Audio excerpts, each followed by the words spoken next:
Today we are creating the brand new Fairy Village Quilt. Come on inside and join me.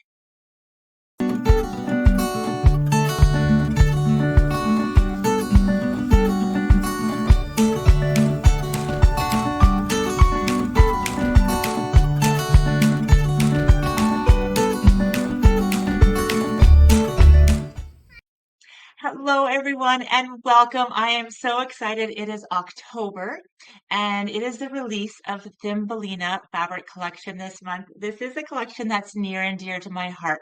But we are starting this month off and this collection with a huge bang. The quilt pattern of the month this month is the Fairy Village quilt pattern.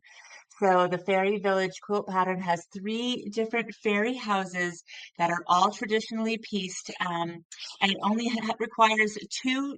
On this whole pattern only requires two techniques, which is stitch and flip and snowball corners, and two at a time, half square triangles.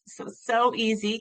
This is the quilt pattern that I actually taught at Garden of Quilts, and I am so excited to share it with you here today.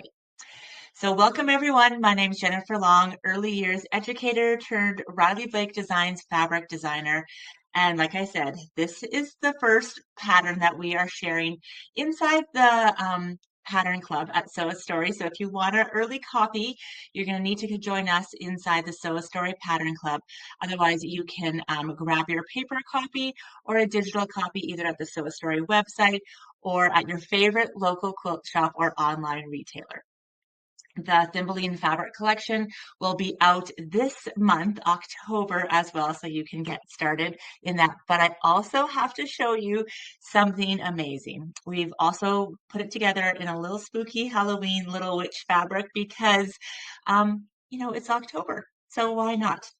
So I'm going to show you a couple of things. We're going to talk through a few of the techniques. I'm going to sew a little block with you, and we're going to have tons of fun today. So go grab your tea, and let's get started. All right. So this is one of the blocks in the Fairy Village quilt pattern. Like I said, there's three blocks. And what is so amazing, I'm going to come in really close to show you, is that, see that cute little window? That is all just snowball corner after snowball corner, or if you think about it like stitch and flip. So you basically take, there's not all those tiny little pieces. It's like a square that you put another square on top, sew a line, flip it, trim off, another square on top, and then flip it. And then you get that longer line in there. I had a wonderful group at Garden of Quilts. We actually ended up going into the butterfly sanctuary and taking photos of our blocks in there as well. So I'm just going to show you a couple of the blocks that we made or that I made while I was there. Use a different main print or different fun print for the top and for the door here. And then the window, this is a confetti cotton or a solid, but let me show you a couple of twists here. We've got, three different houses and then they're just arranged in different ways. But look at this, you guys. Are you ready to see some little spooky fun? So do you remember Little Witch fabric collection? If you still have a little bit, look how adorable that house is. Can you imagine a little fairy village house in Halloween fabrics? I made three, so I think I'm going to put together a little table runner out of this. I made the smaller.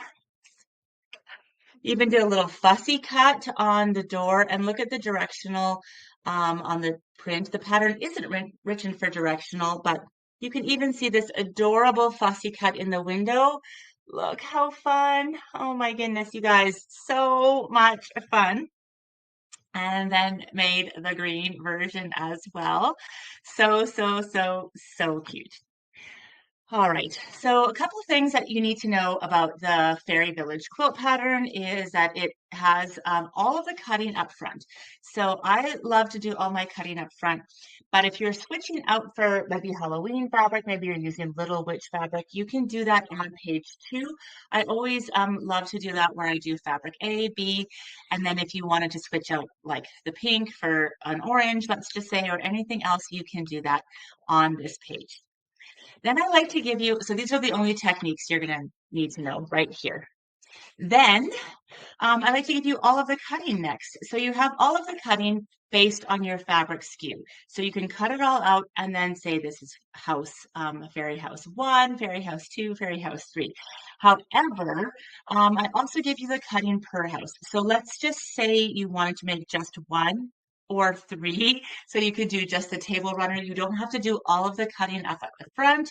You can just go straight over to the block, and the cutting is also underneath it there. So I love sewing from patterns like this, and so that's how at Sew Story we write our patterns so they're really nice and clean and clear. We have a little bit of borders and setting. It shows you where to put the cute little houses. This is a really fun sew. And if you want this plus another pattern this month and extra bonuses, which I will share here in a second, you can come on over to the Sew Story Pattern Club. It is open right now, and you can be the first to grab this pattern and download it and join our community and have a lot of fun sewing this together. You can also get this in the shop or at your favorite quilt shop as well. As I said, inside the Pattern Club, we love to really like share and lift up, and we are working towards also building a community right on the platform. So more from that to come. You're going to want to join now before those changes come into place, because we will keep your price at the price that it is now. But I wanted to just share with you something we do every single month. So you'll need to download your patterns that month, but we have something else called Purposeful Play that we always share inside of the Pattern Club, so that you can take your pattern, you can take your that you made, there's something that you made for your children, and then do something with your children with that. And so we've created these cute little matching cards. You just need to print 2 of them, and you can just see that like cute little stickers on the back side. That's all artwork, brand new artwork from the Thumbelina collection. You can go ahead and print 2 of these and do a matching game sitting on there. Maybe you want to say which one goes, which fairy lives in which house. You can play with it like this, or you can just do a matching game. Maybe the colors match which house. All kinds of fun. But as an extra bonus inside the Pattern Club, we've also did a Halloween version. So in case you were making the fairy house in like a little witch or a Halloween fabric, I wanted to also do a matching bonus Halloween card game. Look at the cute little cats on there. So again, you can just print 2. There's little witch herself, and have a lot of fun. All right, so let's get started. I'm going to drop the camera down. We'll do a little bit of sewing, and I can't wait to share all the things with you. All right, so here we go. Let's get started on the Fairy Village. I just wanted to show you this pattern again. So this whole quilt is only 62 by 71.5, but again, you can make it in the first row, second row, or third row. These are the 2 techniques that you're going to need: stitch and flip and 2 at a time half square triangles. Let me just show you this stitch and flip here that I have started. So as you can see, this is like the half square or the half square triangles here, and then we just do straight sewing. So everything's just straight sewing. Tips and tricks for sewing with small pieces is that you want to trim always. Whenever it says trim, to make sure you're going to trim, and you're going to use, I like to use best press or any kind of like starch so that everything holds nice and strong when you are sewing. But you can see how this window, this is this window over here, and you can see how it's also angled here, so it looks like these are diagonal pieces. So how we do that is we take this piece and you draw a diagonal line along the edge of it.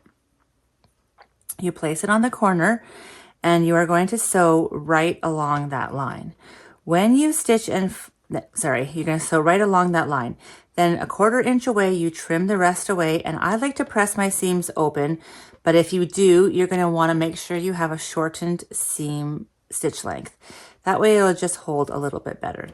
Then when you press your seam, look, you have that same it looks like it gives the illusion of an angled window sill around there, but it really is just a straight sewing. It's just so amazing. And you're going to repeat that all the way around. You can see I have another one here. I usually like to do 2 corners at a time, then trim those off. You've got those 2 edges, and then do the other 2 corners here and trim those off as well.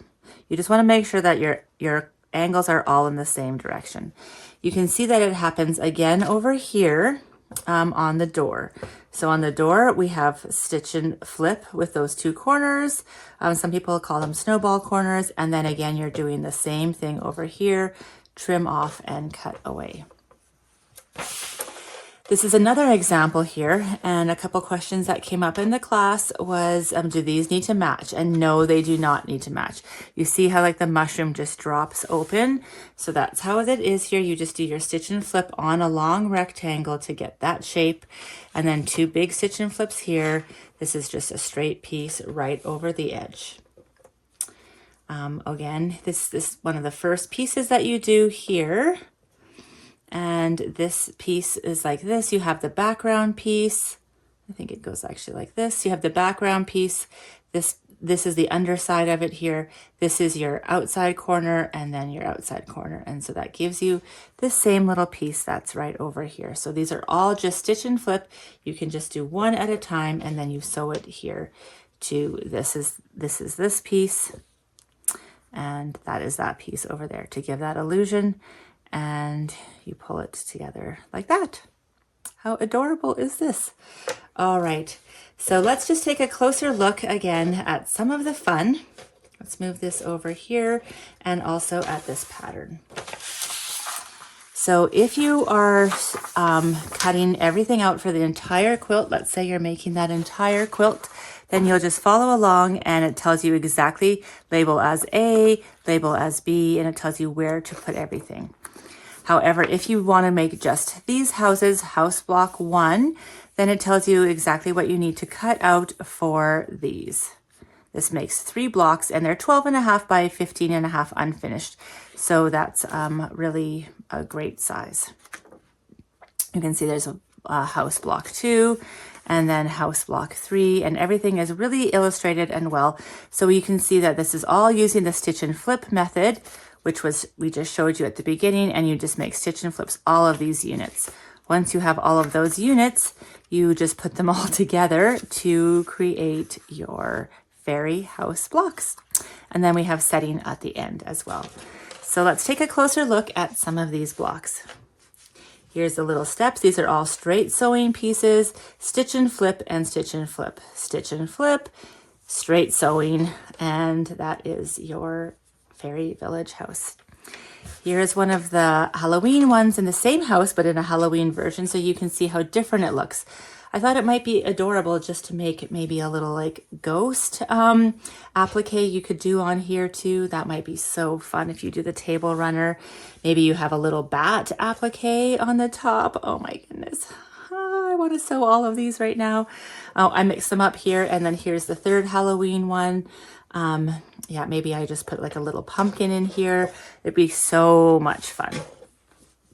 And here is one of the Fairy Village houses again. So that is so exciting.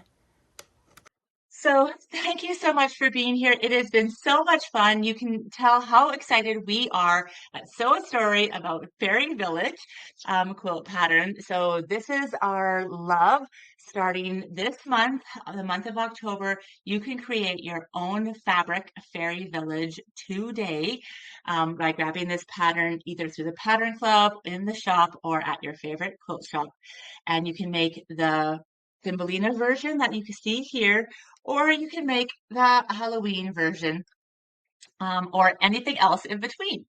So as always, I cannot wait to see what you create, and come on over and join us. Make sure you're on the newsletter and let's have some Fairy Village fun. See you inside. Bye for now.